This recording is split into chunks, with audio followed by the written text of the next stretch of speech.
Welcome to the Cold War. Yeah, it This is. is What? No. no, Oh, no, fuck, no, shit, no, no. no, Welcome no. to It is a That's war. Tomorrow's show. It is a Yeah, war. it is. There is a war. There's always a war. Welcome to Vespasian, Vespasian's war. episode 9. How you doing? Lukewarm?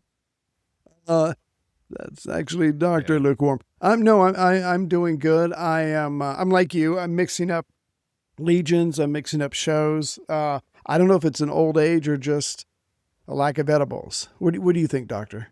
Yeah, I think it's lack of intelligence. I What doubt that. what stage of the painting of the White House are you up to this week?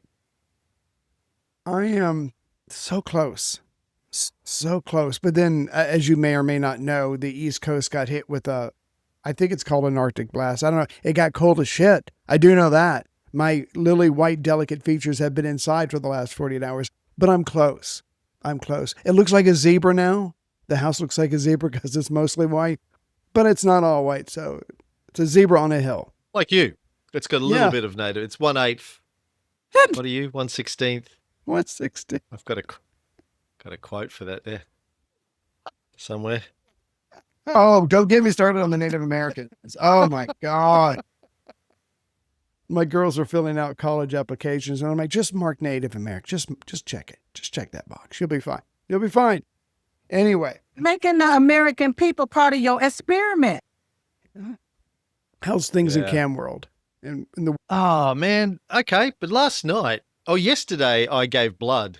I don't know if you can. Oh, if you can that see explains a my lot. Scar, Oh yeah, there. battle scars. which I do, which I've done every 90 days for the last 30 odd years. And You're a good because, guy. a lot of people come to me and they say, Cam, can we get your semen? And I say, no, I'm using it right now. No. But tell you what, you Thank- can, if you need a bodily thank you. fluid, and have my blood. I have others. I have other fluids.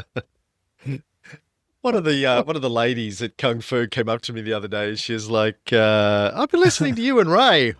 Oh shit. Oh Yeah, I shit. was like, oh, I'm so sorry. Yeah. Let me She goes, apologize. no, I love now. it. I'm like, okay, that's good. Okay. But then I went to Kung Fu after I gave blood. The woman at the Red Cross said to me, so no exercise for the next 24 hours. I said, well, I'm doing a few hours of Kung Fu tonight. She goes, take it easy. And I was Take like, it easy. please, You know I am. biatch. Yeah. Yeah. I'm the I've been doing this campster. for years. And so then I went to our fitness class and it kicked my ass. I would imagine. I was ready to pass out. I don't think I hydrated enough after I gave blood. So right. my oxygen blood levels were low. It kicked my ass. But I stuck around and did it anyway to the best of my ability. But yeah, it was a shitty night. And I did like 2.5, 3 hours of Kung Fu on half did blood. it. You did it. half You blood. made it. You're join the Half club. blood. Do you know that song? Share? Yeah, Half vaguely. breed. It's half breed, actually. I only- half breed. They I only call me remember- half breed. The outfit that she wore. I remember that. Oh, yeah. Yeah. I saw her in a television commercial. No, at the movies. I went to the movies the other night to see Predator Badlands with Hunter. Oh, I want to see that. and Yeah. don't. It's not that Aw, son of a bitch. good. Fairly predictable. But there was a Cher ad. She was advertising some, I don't know, Uber Eats or something. And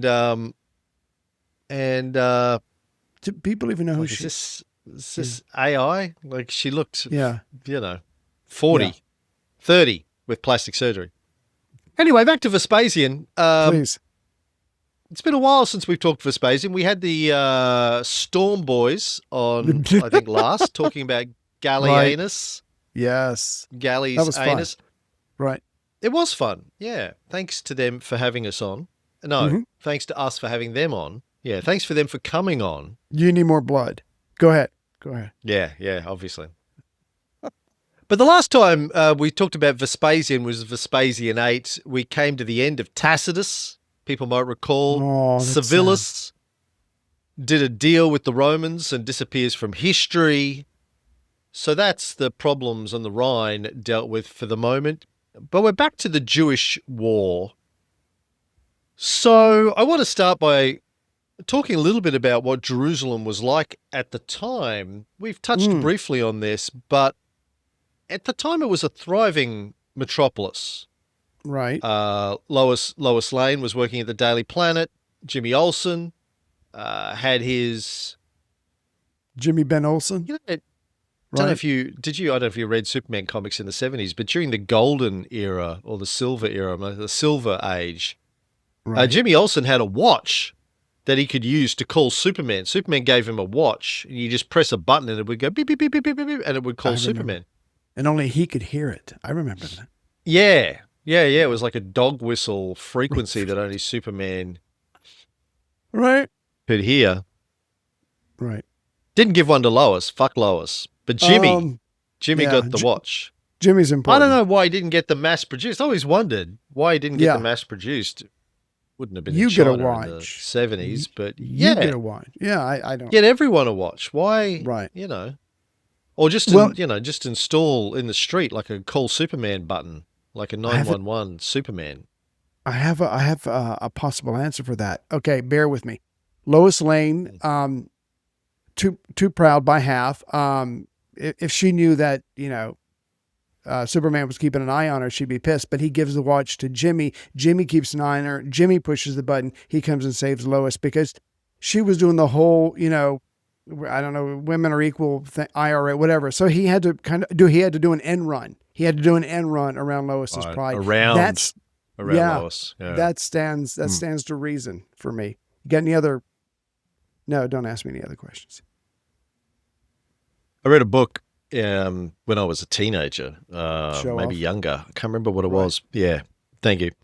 It was like talking about, I don't know, if superheroes existed in real life, and the question that they asked was, when Superman comes inside of Lois, right, does his super-semen just explode into her, blow her wide open? It should, I would think. Sorry. And all of the sperm just like explode through her like a machine gun, vaginal walls, and it just riddles her with holes. Right. How does Superman control his super sperm? That's I know it's a tough one. I was hoping James Gunn would deal with that in the most recent Superman film. It's something that inquiring minds want to know.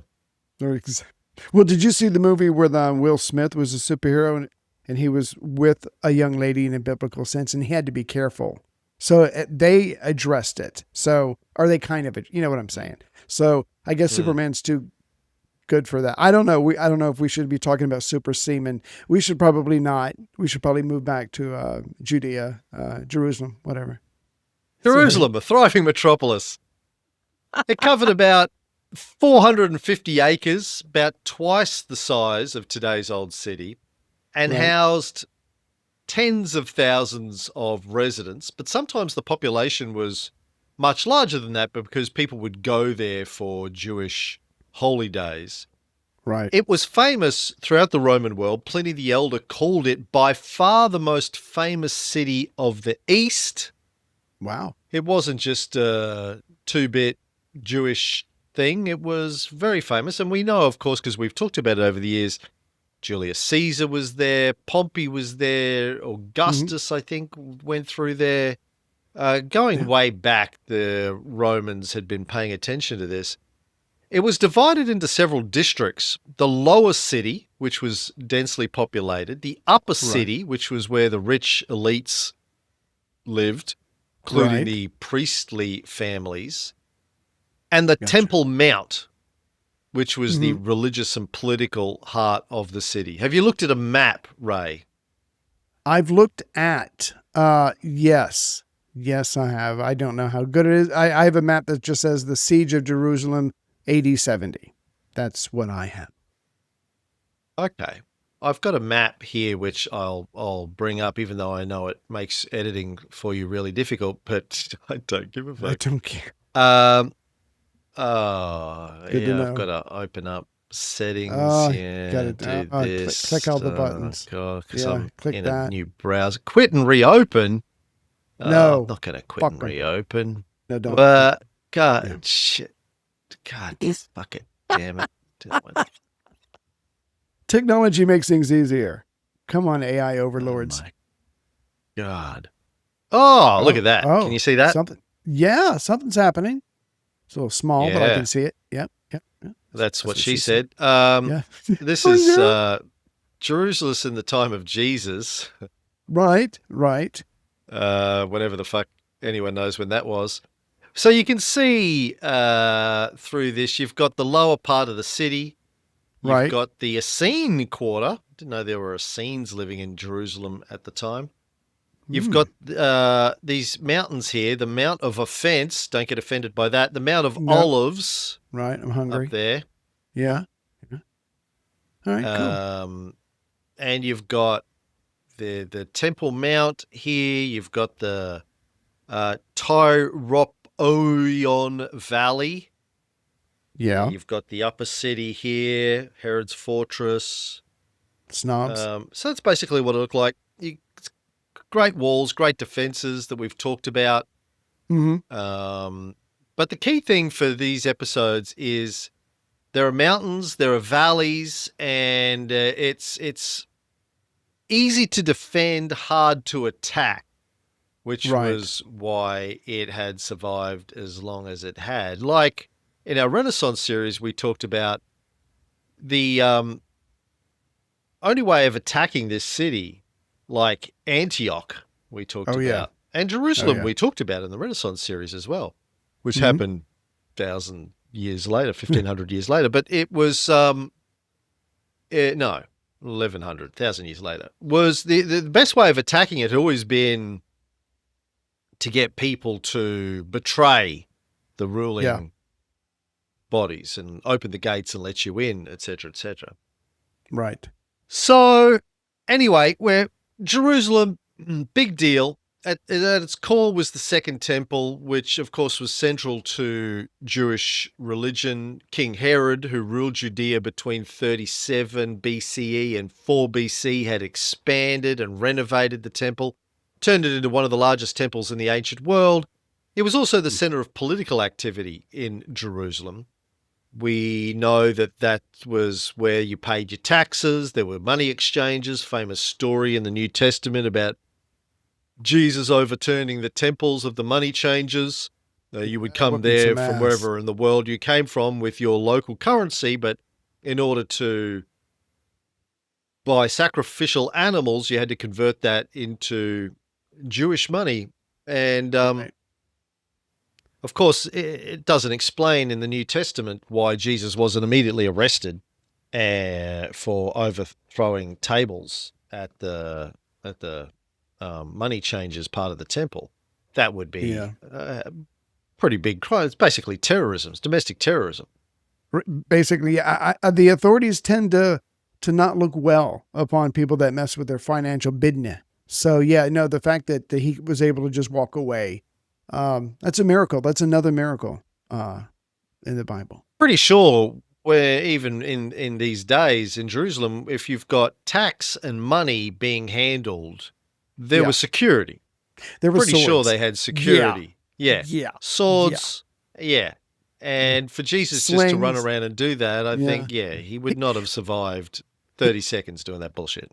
He must have been divine or knew someone.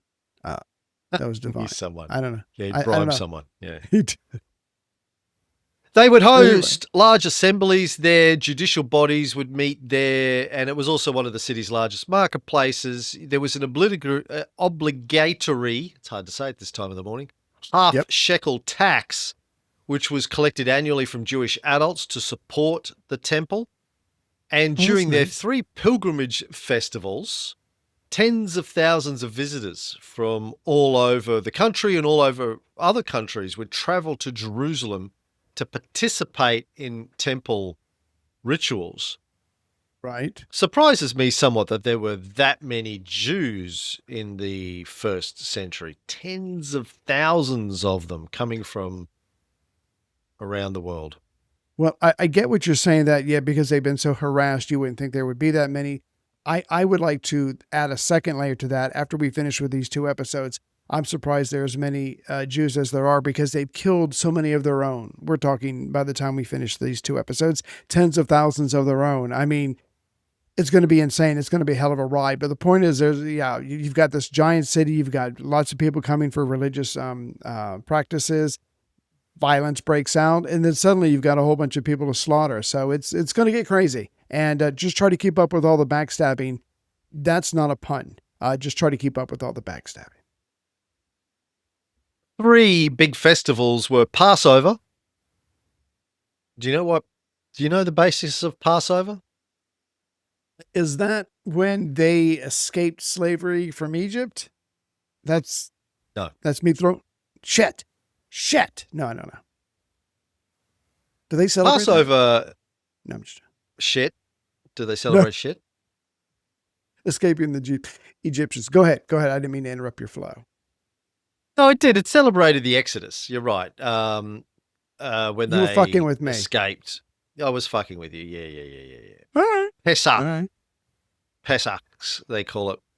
But according to the book of Exodus, God commanded Moses to tell the Israelites to slaughter a lamb and mark their door frames with its blood.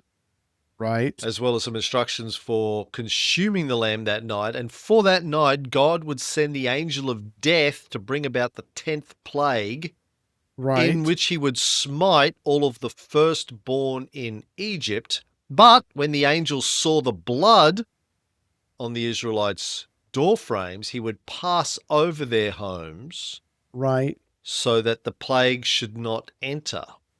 Could I paraphrase a question that James T. Kirk asked? Why does God need an angel of death? Yeah, he's gone. And sorry. Why does he need blood on the doorways? Why, if he's God and he knows everything, he goes, "You're good, you're not good." Like, what's he should know? He's right? just being lazy. Yeah. Maybe he doesn't like lambs. Just kill a lamb. I don't know. Go ahead. Yeah. Sorry. That's the first religious ceremony. Okay. The next was Shavuot. Shavuot? And get it? Yeah, Shavuot or Pentecost, as the Greeks called it. Oh.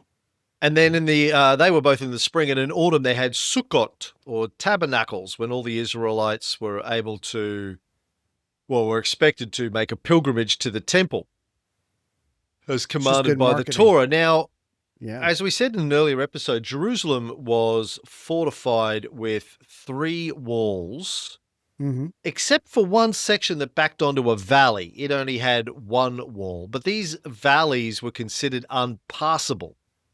The Kidron, the Hinnom, and the Turopoion valleys that surrounded the city on most sides. They had mountains on one side, Mount of Olives or Mount Scopus, the other one, and then the valleys all around it. They had big sort of deep ravines in these valleys.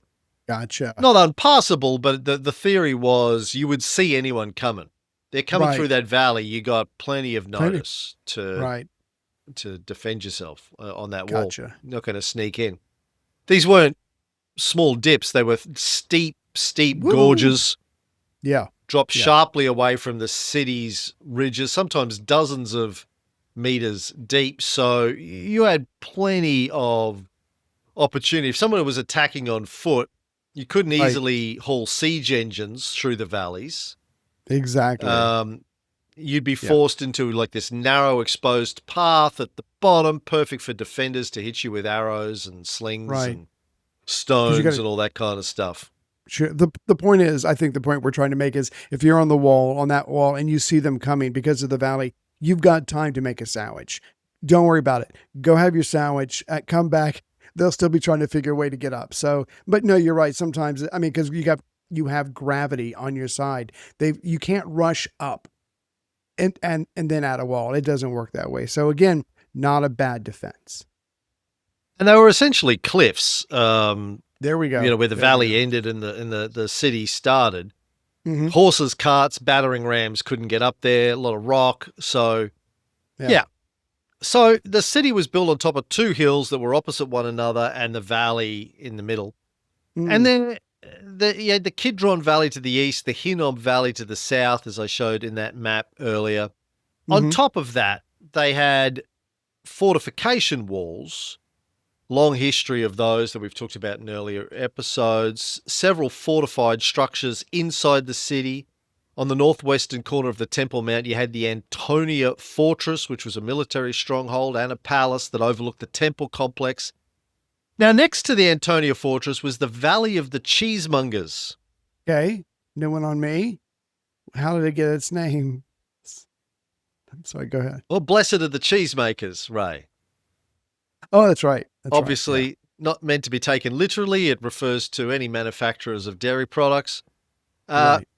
Western part of the upper city, north of Herod's palace, stood another fortified complex. Oh, you asked why they get their name. Cheesemongers, cheese sellers. Cheese was big. There was like a marketplace. Right. Yeah. Cheese is huge. They sold cheese. cheese. Is huge there. Yeah. Cheese empire. Love their cheese. Really. Yeah, that's right. Yeah, really.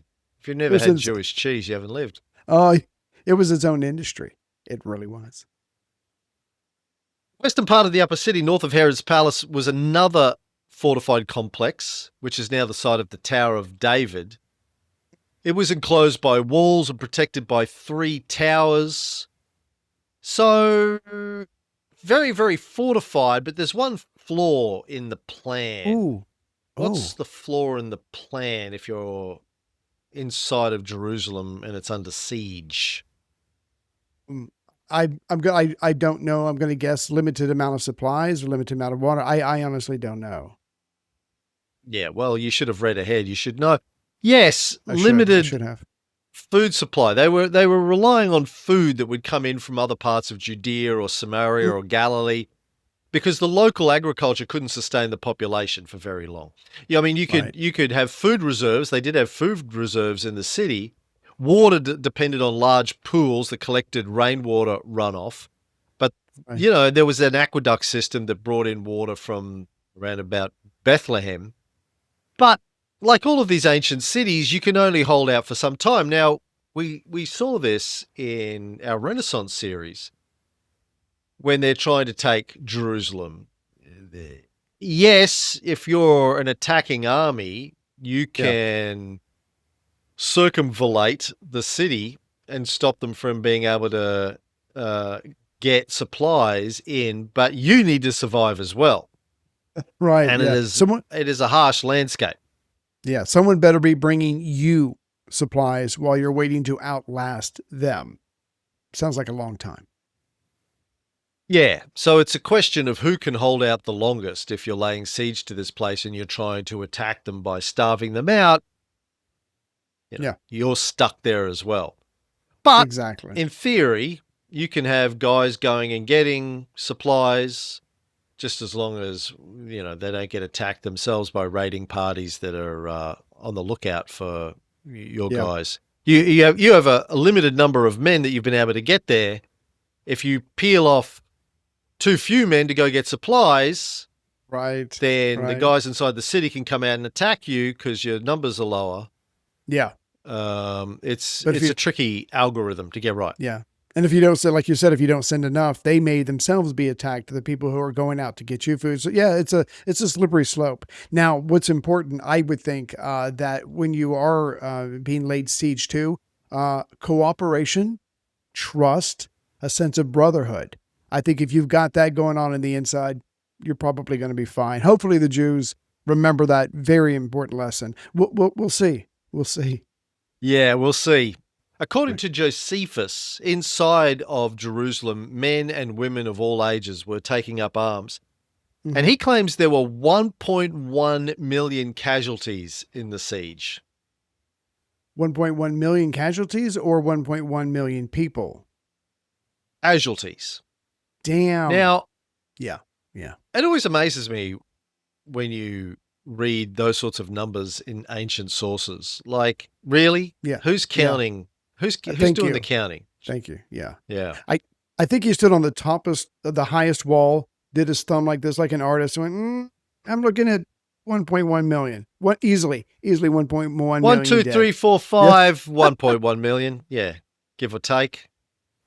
That's how I count my bank account, which is why I'm always in trouble. But I don't want to talk about that. That's how Trump does his net worth as well. 5 billion, 7 billion. What's this property worth? Well, it depends who's asking. Yeah, if it's the government, the $2. tax department, Yeah. $2. Yeah. If you want to loan me money for it, at least $1 billion. Yeah. Exactly. Josephus says there were a lot of Passover pilgrims trapped during the siege. Modern historians tend to reject those figures as being exaggerated. Sure. But he does also claim that there were 23,400 armed men in Jerusalem on the eve of the siege, and historians think, that could be roughly accurate. So he's got about 25,000 troops, give or take, inside of the city. Yeah, and with those walls and terrain, that's imposing, to say the least. So, as we've mentioned earlier and you've been hinting at, there were 3 factions inside of Jerusalem fighting each other for control. They all thought that they were the ones who should be running things to defeat the Romans. And, for people who aren't familiar with this, I've obviously talked about it over the years and in my documentary, but this idea of the Messiah in Judaism at the time, pre-Christianity, the idea of the Messiah, and still today in Judaism to a large extent, because they believe they haven't seen him turn up yet. The Messiah, the Messiah, was supposed to be there was a couple of different theories, but supposedly a great general, maybe / priest. Maybe there'd be 2 of them that would work together. Maybe it'd be combined into one guy. But it was supposed to be a great military leader. Most Jews at the time probably thought in the vein of King David, somebody who would rise up, would conquer their enemies, end the oppression. In this case, their enemy, their oppressors were the Romans, and would also then bring about conversion of the entire world to Judaism, bring about an era of eternal peace. Everyone would worship Yahweh the right way. Yahweh the right way. That was their model. Worship Yahweh the right way. Because today, Jews, Christians, and Muslims all worship Yahweh, but they're not worshiping Yahweh the right way. Exactly. They're doing the wrong way. It's Yahweh or the highway. My way or the Yahweh's way. My way to Yahweh or the highway. My eyes crossed the last 5 seconds. Well, one of the biggest problems they had. Did it Yahweh? No, they tried to start this kind of greeting with "Yay, yay, so you say," and it just didn't catch on. In fact, it turned a lot of people off. And so, marketing. It's all about marketing. It really is. So much for conversion.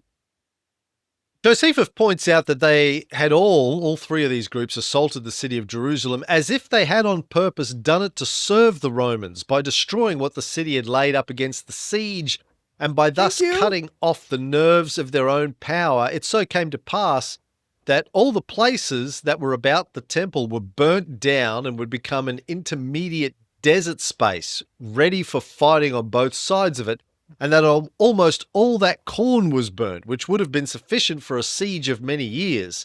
So they were taken by the means of the famine, which was impossible they should have been unless they had thus prepared the way for it by this procedure.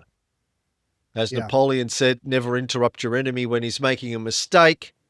And from Josephus's perspective, a Jew living in Jerusalem at the time, one of the military leaders, these 3 factions did the Romans work for them by destroying their own reserves and their own people and their own city. The infighting partly brought them down. Yeah, the one thing as I'm reading through this, it's like, okay, we've got this massive enemy around us. Let's gather the best and the brightest. That's obviously the podcasters in the city. Okay, I can see. I don't condone, but I could see, let's kill all the women and children because they can't fight, and they take a food like the Gauls did when Caesar, had them surrounded. I mean, that's cruel. I can see that, but to kill off warriors, to kill off leaders, and just this mini civil war inside the city. I mean, you're absolutely right. I'm like, they needed every warrior they could get. They could not have fucked up more. If there was a master class, maybe this was the master class. I don't know, but you kill 1,000 here, you kill 1,000 there, you kill 8,000 here. yeah, the Romans aren't going to have much to do because you're slaughtering your own people, your own warriors. So again, when I saw that, I'm like, yeah, no, that's on you. You can be mad at the Romans, but that's pretty much on you. Yeah. I said before that Josephus was living in Jerusalem. Technically, he wasn't. He was in charge of Galilee, one of the generals in charge of Galilee before Vespasian and Titus rocked up. But yeah, closely connected with what's going on in Jerusalem anyway. Mm-hmm. So this is the situation. They're killing each other, and Josephus then tells us that on his way to Jerusalem, Titus was being protected by God. Sure. I mean, did God tell him that? Is it a, you know what? Never mind. I don't want to ruin the ending. Go ahead. So God's protecting the Roman, not the Jew. Go ahead. It's fine. Yeah. So he tells us that Titus was marching at the front of his troops on a straight road that led to Jerusalem, doing a little bit of recon, northern side of the city, I think. He gets separated from the majority of his troops. The Jews inside the city noticed and thought this was a good time to kill the leader, take out the head. Yes. So suddenly, thousands of Jews came rushing out of the gates towards Titus and the few men that he had with him. They came rushing out of a place called the Women's Towers and charged straight at him. And Titus couldn't escape. He turned around his horse to try and get away. But guys behind him. He couldn't run either side of the road because there were garden trenches and large hedges dug either side of this road that he's on. So he's stuck. So what happens next? We'll cover that in the next episode of Vespasian.